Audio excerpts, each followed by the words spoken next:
பிதா, குமாரன், பரிசுத்த ஆவியாரின் திருநாமத்திற்கு மாட்சிமை உண்டாவதாக. நாம் கடவுளை தொழுவோம்.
இஸ்ரவேலின் மேய்ப்பரே, யோசேப்பை ஆட்டு மந்தை போல நடத்துகிறவரே செவி கொடும்.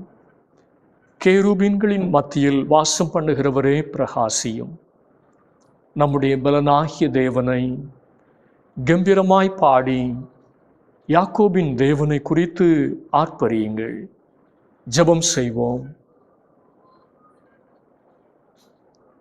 அனைத்துயிர்களையும் படைத்து பராமரித்து பாதுகாத்து நடத்தும் எங்கள் அன்பின் கடவுளே, நல்ல மேய்ப்பரான கிறிஸ்துவின் மந்தையில் எங்களையும் சேர்த்து கொண்ட உம்முடைய தயவை நினைத்து உம்மை போற்றுகிறோம்.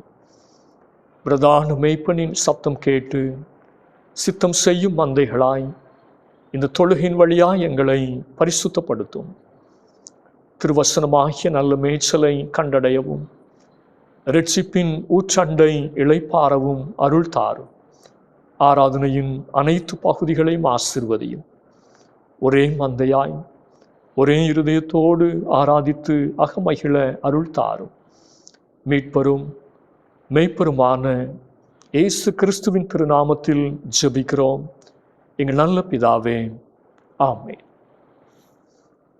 ஆண்டவருடைய பரிசுத்த நாமத்தை நாம் மகிமைப்படுத்தும் வண்ணமாக ஞான பாடலிலே 232வது பாடலை பாடுவோம். என் மெய்ப்பர் இயேசு கிறிஸ்துதான். ஞான பாடல் 232.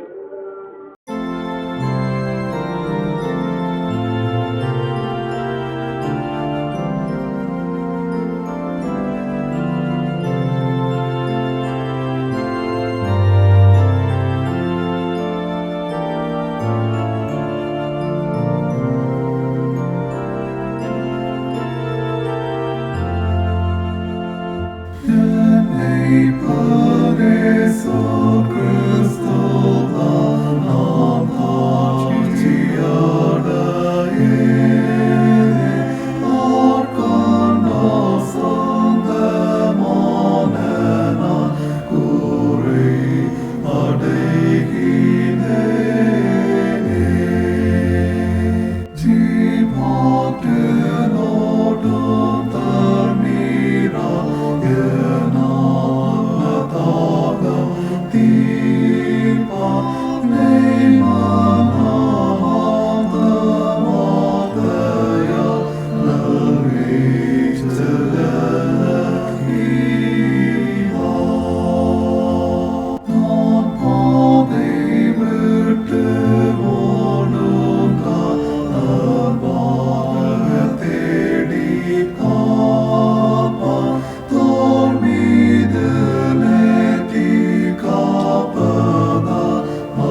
இந்த நாளுக்குரிய திருமுறை பாடம் பரிசுத்த யோவான் எழுதின நற்செய்தி நூல் 10வது அதிகாரம் வசனங்கள் 1 முதல் 6 முடிய.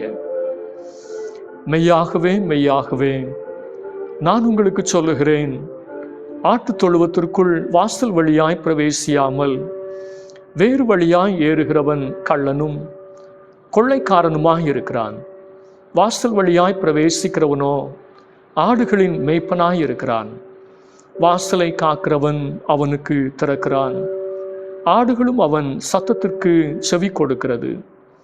அவன் தன்னுடைய ஆடுகளை பேர் சொல்லி கூப்பிட்டு அவைகளை வெளியே நடத்தி கொண்டு போகிறான். அவன் தன்னுடைய ஆடுகளை வெளியே விட்ட பின்பு அவைகளுக்கு முன்பாக நடந்து போகிறான். ஆடுகள் அவன் சத்தத்தை அறிந்திருக்கிறபடினால் அவனுக்கு பின் செல்கிறது. அந்நியருடைய சத்தத்தை அறியாதபடினால் அவைகள் அந்நியனுக்கு பின் செல்லாமல் அவனை விட்டோடிப்போம் என்றார். இந்த உவமையை இயேசு அவர்களுடனே சொன்னார். அவர்களோ அவர் சொன்னவைகளின் கருத்தை அறியவில்லை. இந்த நாளுக்குரிய திருமறை பகுதி படித்தாயிற்று.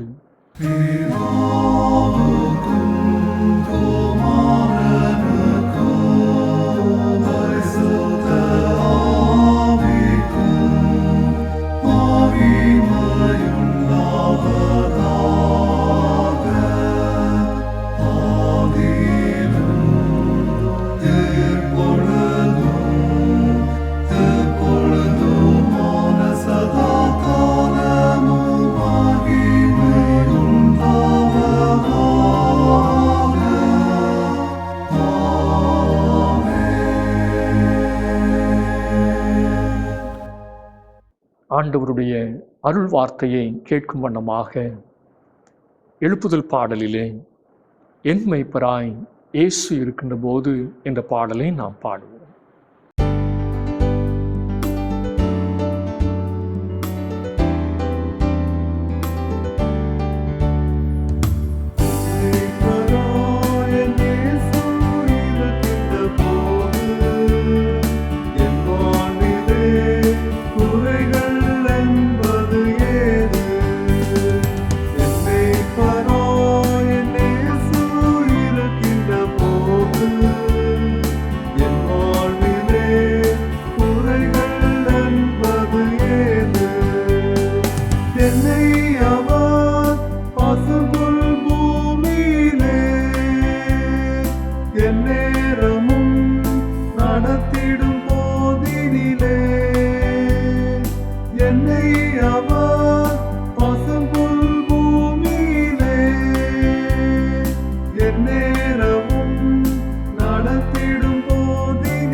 வாழ்விலே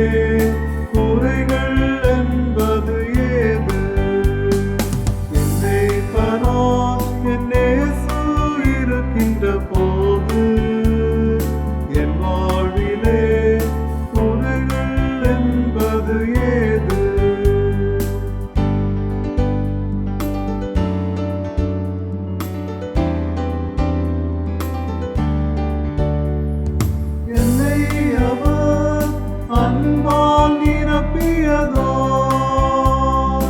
எல்லோருக்கும் நண்பராயாகியதோ என்னை அவர் அன்பால் நிரப்பியதோ எல்லோருக்கும் நண்பராயாகியதோ என்னுள்ளமே ஆகா என்னுள்ளமே ஆகா என்னாலும் புகழ்ந்திடுவே என்னுள்ளமே ஆகா என் தேவனே ஆகா என்னாலும் புகழ்ந்திடுவே என்னை பரா என் இயேசு இருக்கின்ற போது என் வாழ்விலே குறைகள் என்பது ஏது என்னை பரா என் இயேசு இருக்கின்ற போது என் வாழ்விலே குறைகள் என்பது ஏது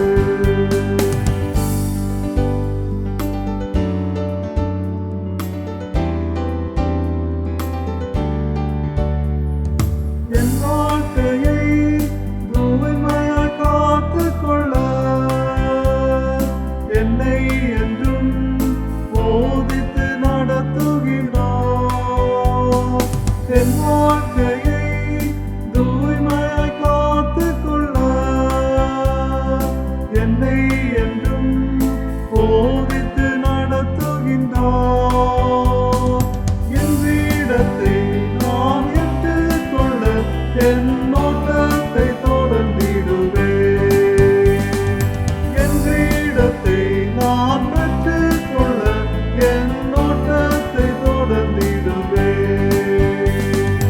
என்னை பரா என் இயேசு இருக்கின்ற போது என் வாழ்விலே குறைகள் என்பது ஏது என்னை பரா என் இயேசு இருக்கின்ற போது என் வாழ்விலே குறைகள் என்பது ஏது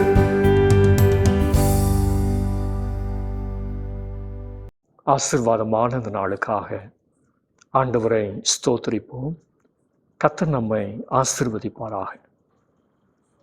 கடவுளின் மக்கள், கிறிஸ்துவின் மந்தை என்கிற தலைப்பிலே தென்னிந்திய திருச்சபையாக இன்றைக்கு நாம் தியானிக்கிறோம்.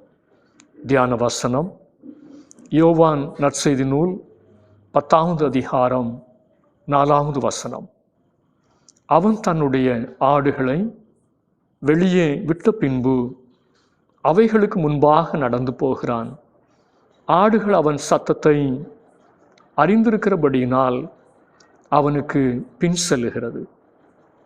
யோவான் 10வது அதிகாரத்தில் ஆண்டவர் இயேசு தன்னை மேய்ப்பராகவும் தேவ ஜனங்களை மந்தையின் ஆடுகளாகவும் அடையாளப்படுத்துகிறார். கிறிஸ்துவுக்கும் திருச்சபைக்கும் உள்ள உறவு மேய்ப்பனுக்கும் மந்தைக்கும் உள்ள உறவு போன்று ஆழமானது, உணர்வு பூர்வமானது. நல்ல மேய்ப்பனாம் கிறிஸ்துவின் தன்மைகளையும் கிறிஸ்துவின் மந்தையாகிய திருச்சபையின் சுவாபங்களையும் யோவான் 10வது அதிகாரத்தில் ஆண்டவர் இயேசு விவரித்து சொல்லுகிறார். கிறிஸ்துவின் மந்தையின் தன்மை எப்படிப்பட்டது, சுவாபம் எப்படிப்பட்டது என்பதை நாம் தொடர்ந்து தியானிப்போம். முதலாவதாக உறவில் இணைந்திருக்கும் மந்தை. உறவில் இணைந்திருக்கும் மந்தை. யோவான் 10:1 ஆட்டுத் தொழுவம் என்ற வார்த்தையை ஆண்டவர் இயேசு பயன்படுத்துகிறார். காணாமல் போன ஆடுகளாய், வழி மாறிப்போன ஆடுகளாய், தொழுவத்தை மறந்த ஆடுகளாய், சிதறிப்போன ஆடுகளாய், முட்புதரில் சிக்கிக் கொண்டிருக்கிற ஆடுகளாய், துரத்துண்ட ஆடுகளாய், நசல் கொண்ட ஆடுகளாய் காணப்பட்ட நம்மை மெய்ப்பனாம் கிறிஸ்து தன்னுடைய தொழுவத்திற்குள் கூட்டி சேர்த்தார்.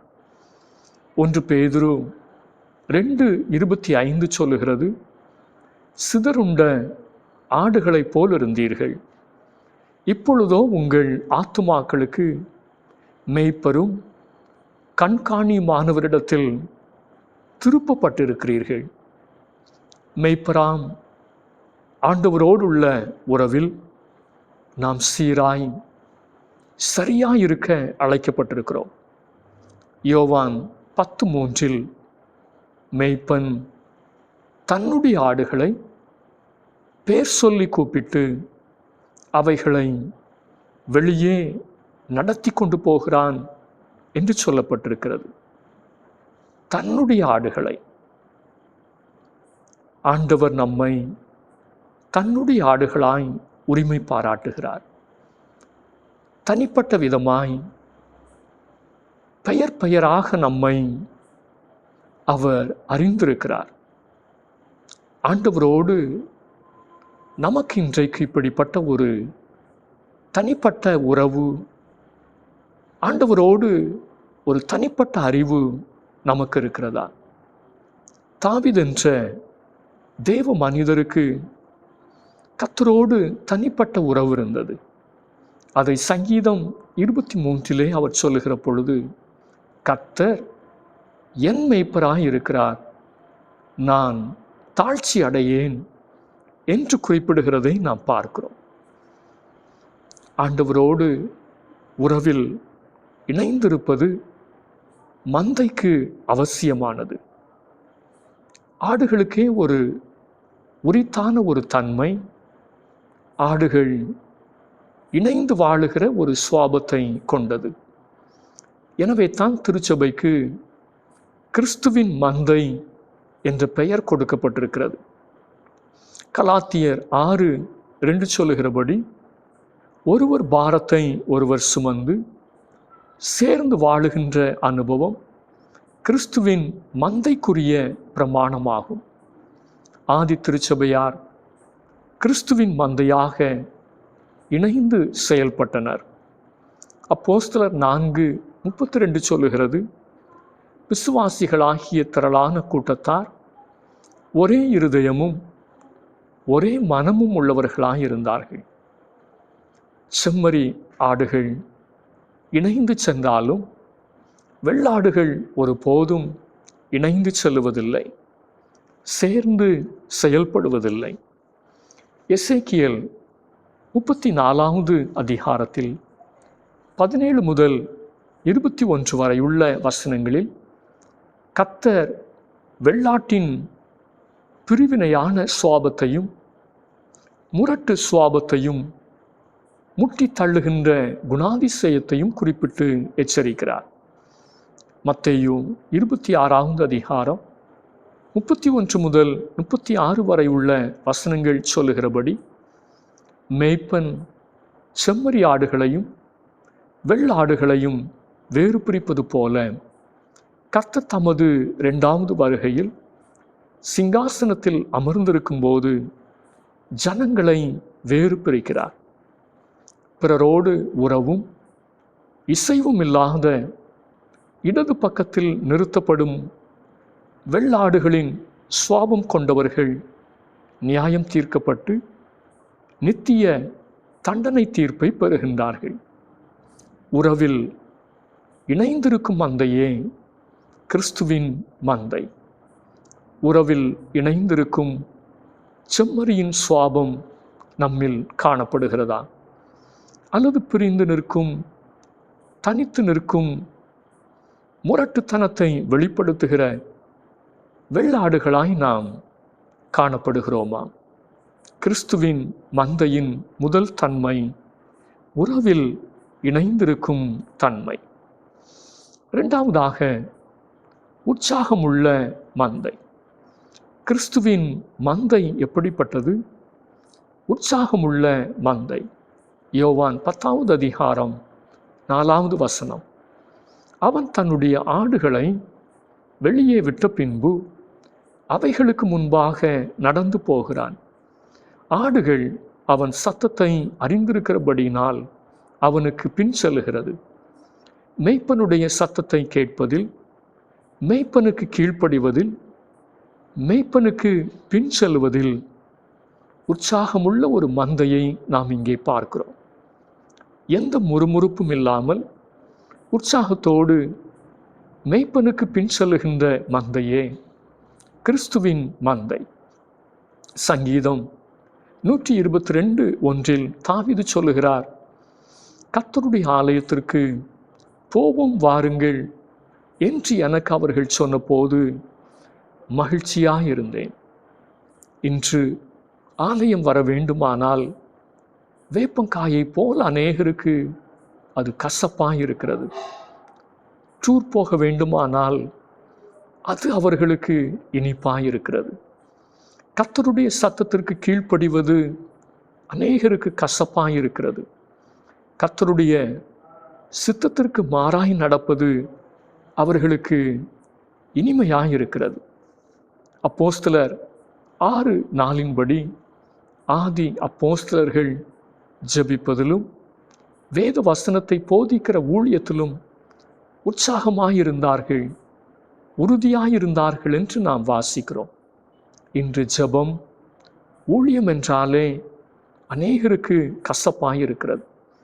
அப்போஸ்தலர் 16:14 லீதியாள் என்கிற புற இனப்பெண் கர்த்தருடைய வசனத்தை கேட்பதில் உற்சாகமாயிருந்தார். இரட்சிப்பை சொந்தமாக்குவதில், தன்னுடைய வீட்டாரை ஆண்டவர் அண்டை நடத்துவதில், ஊழியத்தில் அப்போஸ்தலரை தன்னுடைய வீட்டில் ஏற்றுக்கொள்வதில் உற்சாகமாயிருந்தார் என்பதை நாம் அந்த பகுதியிலே படிக்க முடிகிறது. அப்போஸ்தலர் 9:36 தொற்காள் என்ற தாயார் பிறருக்கு நற்செயல்கள் செய்வதில், தர்மங்கள் செய்வதில், விதவைகளுக்கு உதவி செய்வதில் உற்சாகமாயிருந்தார் என்று சொல்லப்பட்டிருக்கிறது. கிறிஸ்துவின் மந்தை உற்சாகமுள்ள ஒரு மந்தை. கர்த்தருடைய காரியத்தில் பிறரை உற்சாகப்படுத்துகிற மந்தை. நாம் உற்சாகமுள்ளவர்களாயிருக்கிறோமா? பிறரை உற்சாகப்படுத்துகிறோமா? அல்லது கர்த்தருடைய காரியங்களை நாம் உதாசீனப்படுத்துகிறோமா? பிறரை துக்கப்படுத்தி கர்த்தருடைய காரியத்திலிருந்து விலகி போக பண்ணுகிறோமா? கடைசியாய் வேதம் சொல்லுகிறது, உத்தமத்தை விட்டு விலகாத மந்தை. கர்த்தருடைய மந்தை எப்படிப்பட்டது? கிறிஸ்துவின் மந்தை உத்தமத்தை விட்டு விலகாத மந்தை.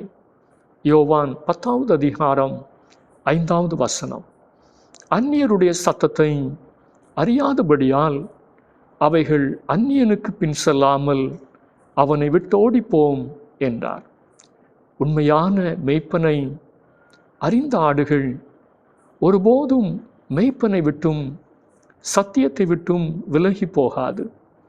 அந்நிய சத்தங்கள் வசீகரம் நிறைந்ததாக, கவரக்கூடியதாக, மனதை மயக்கக்கூடியதாக இருக்கலாம். ஏதேனில் கேட்ட அந்நிய சப்தம் ஏவாளின் மனதை கவர்ந்தது. உத்தமமான வாழ்க்கையை விட்டு ஆதி பெற்றோர் வழிவிலகி போனார்கள். நீதிமொழிகள் 5:3-4 சொல்லுகிறது, பரஸ்திரீயின் உதடுகள் தேன்கூடு போல ஒழுகும், அவள் வாய் எண்ணெயிலும் மிருதுவாயிருக்கும், அவள் செய்கையின் முடிவோ எட்டியை போல கசப்பும் இருபுறமும் கருக்குள்ள பட்டயம் போல் கூர்மையாயிருக்கும் என்று சொல்லப்பட்டிருக்கிறது. அந்நிய சத்தத்தின் கவர்ச்சிக்கு மயங்கி விலகி போனவர்கள், விழுந்து போனவர்கள் வாழ்க்கையில வேதனையும் கண்ணீருமே மிஞ்சி நிற்கிறது.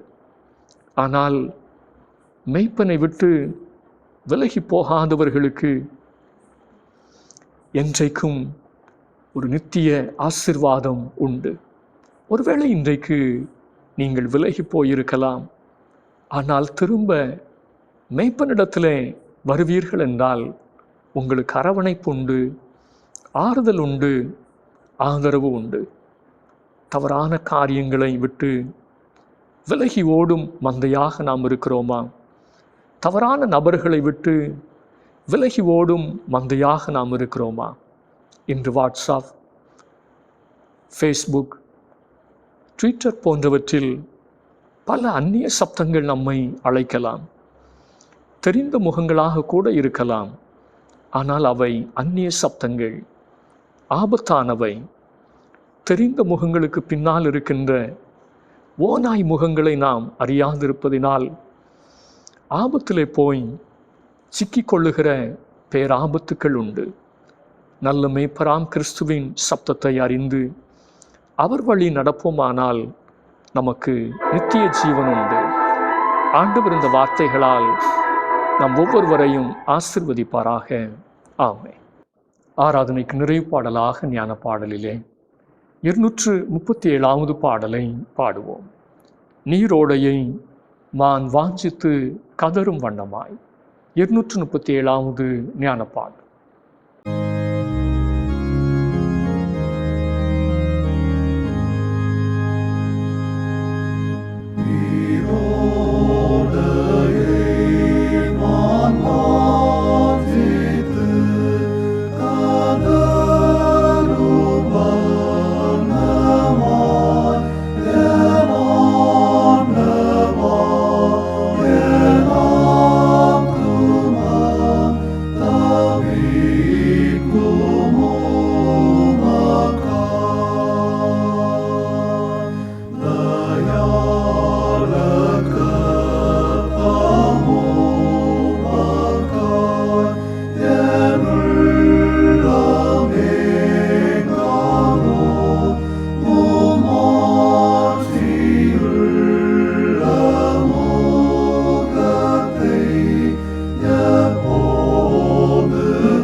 ஜெபம் செய்வோம்.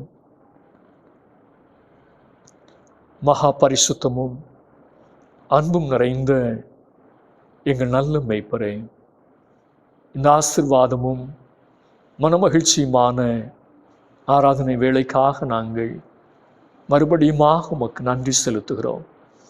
உம்முடைய சமூகத்திலே கர்த்தருடைய மேய்ச்சலின் ஆடுகளாய், தேவனுடைய கரத்தின் ஆடுகளாய் எங்களை தாழ்த்தி அர்ப்பணிக்க கர்த்தர் இந்த தொழுகையிலும் எங்களுக்கு தயவு பாராட்டினீர். நீரே எங்களை ஒவ்வொரு நாளும் வழிநடத்த ஜெபிக்கிறோம். பலவீனப்பட்டவர்கள் உண்டு, பல விதங்களிலே சோர்ந்து போனவர்கள் உண்டு. தோளின் மேல் தூக்கி சுமக்கிற தேவன் ஒவ்வொருவரையும் அரவணைத்து நீரே பலப்படுத்தி நடத்த உம்மை நோக்கி நாங்கள் ஜெபிக்கிறோம். திக்கற்றவர்களை, கைவிடப்பட்டவர்களை, தனித்து விடப்பட்டவர்களை, விதவைகளை நேசிக்கிற நல்ல மேய்ப்பர் நீர். தம்முடைய பிள்ளைகளையும் உடைய கரத்திற்குள்ளாய் கர்த்தர் மறைத்து கொள்ள உம்மை நோக்கி நாங்கள் ஜெபிக்கின்றோம். பல விதங்களிலே பிரச்சனைகளோடும் மனபாரங்களோடும் மனக்குழப்பங்களோடும் இருக்கிற ஒவ்வொருவரையும் தம்முடைய வார்த்தைகளினால் கர்த்தர் ஆற்றி தேற்றி நடத்த உம்மை நோக்கி நாங்கள் ஜெபிக்கின்றோம். ஒவ்வொருடைய வாழ்விலும் உலகம் தரக்கூடாததும் உலகம் எடுக்கக்கூடாததுமான தெய்வீக சமாதானத்தை கர்த்தர் பரத்திலிருந்து அருளி செய்ய உம்மை நோக்கி நாங்கள் ஜெபிக்கிறோம். எங்களுடைய வாழ்க்கையினுடைய கேடுபாடுகளுக்கு, எங்களுடைய வாழ்க்கையினுடைய ஆசீர்வாத குறைவுகளுக்கு என்னென்ன தவறுகள், தவறான பழக்க வழக்கங்கள், விட முடியாத தேவனுக்கு பிரியமில்லாத காரியங்கள் சூழ்ந்திருக்குமானால் தம்முடைய கல்வாரியினுடைய இரத்தத்தினாலே கழுவி சுத்திகரித்து உம்முடைய ஆசீர்வாதத்திற்கு பாத்திரவான்களாய் தேவனுடைய மந்தையாய் எங்களை அர்ப்பணிக்க கர்த்தர் உதவி செய்ய நாங்கள் ஜெபிக்கின்றோம். வாழ்க்கை சூழ்ந்து நிற்கிற நாய்களுக்கும் கர்ச்சிக்கிற சிங்கங்களின் கூட்டங்களுக்கும் ஆண்டவர் தப்புவித்து ஒவ்வொரு பிரச்சனைகளின் மத்தியிலேயும் நாங்கள் நல்ல மேய்ப்பரான இயேசுவை பற்றி கொள்ள கர்த்தர் எங்களுக்கு புதிய கிருபையையும் நம்பிக்கையும் தந்து நடத்த உம்மை நோக்கி நாங்கள் ஜெபிக்கின்றோம். வியாதி படுக்கையில் இருக்கிற ஒவ்வொருவரையும் கர்த்தர் பலப்படுத்தும். ஆண்டவருடைய கிருபை அவர்களை தாங்கி நடத்தட்டும், பலப்படுத்தட்டும் என்று சொல்லி நாங்கள் ஜெபிக்கிறோம். முதிர் வயதில் இருக்கிற ஒவ்வொருவரையும் கர்த்தர் தம்முடைய கிருபையினால் தேற்றி தாங்கும்படிக்கு நாங்கள் ஜெபிக்கிறோம். வெளிநாடுகளிலும் வெளி ஊர்களிலும் தங்களுடைய பணி பொறுப்பு நிமித்தமாய் தங்களுடைய படிப்பு நிமித்தமாய் இருக்கிற ஒவ்வொருவரையும் கர்த்தர் கண்ணோக்கி பாரும். குடும்பமாய் இருக்கிறவர்கள் உண்டு, தனியாய் இருக்கிறவர்கள் உண்டு.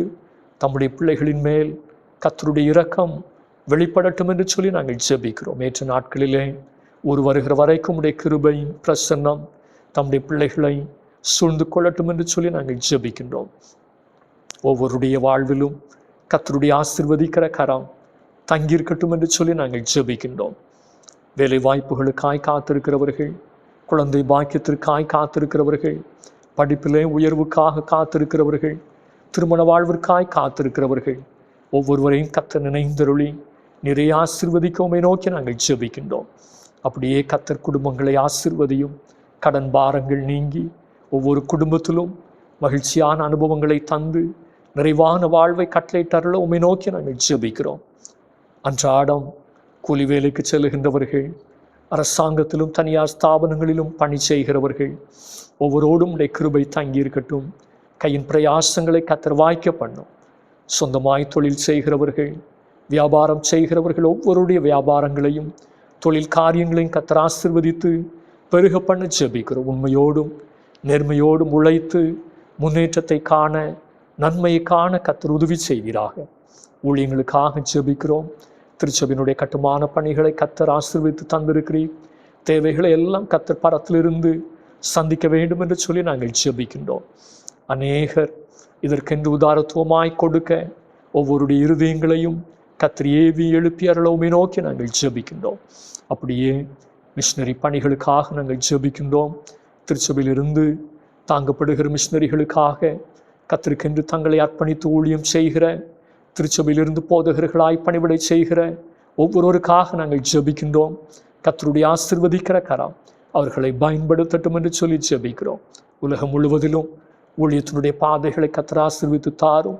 தடைப்பட்டிருக்கிற இடங்களிலே தடைகள் நீங்கி ஊழியத்தினுடைய காரியங்கள் பெருகத்தக்கதாய் நற்செய்தி அறிவிக்க, தடையாய் உள்ள இடங்களிலே நற்செய்தி அறிவிக்கப்பட கர்த்தர் திறந்த வாசலை தந்து ஆசீர்வதிக்கவுமே நோக்கி நாங்கள் ஜெபிக்கிறோம்.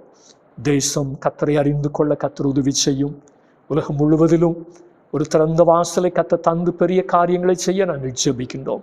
உலகம் முழுவதிலும் அமைதியையும் சமாதானத்தையும் கர்த்தர் அருளி செய்யும். அரசியல் சீர்கேடுகளை கர்த்தர் மாற்றி அருளும். இயற்கையினுடைய பேரழிவுகள் எல்லாவற்றுக்கும் விலக்கி ஒவ்வொரு தேசங்களிலும் அமைதலை கர்த்தர் அருளி செய்ய நாங்கள் ஜெபிக்கிறோம். தீவிரவாத செயல்கள், வன்முறைகள், தீமையினுடைய கரங்கள் எல்லாம் எடுக்கப்பட்டு போகட்டும். தேவன் தேசங்களை பரிசுத்தப்படுத்தும். தேவ சமூகத்தில் எங்களையே தாழ்த்தி தருகிறோம். கர்த்தர் ஆசீர்வதியும். இயேசுனுடைய பேரில் கேட்கிறோம் நல்ல பிதாவே.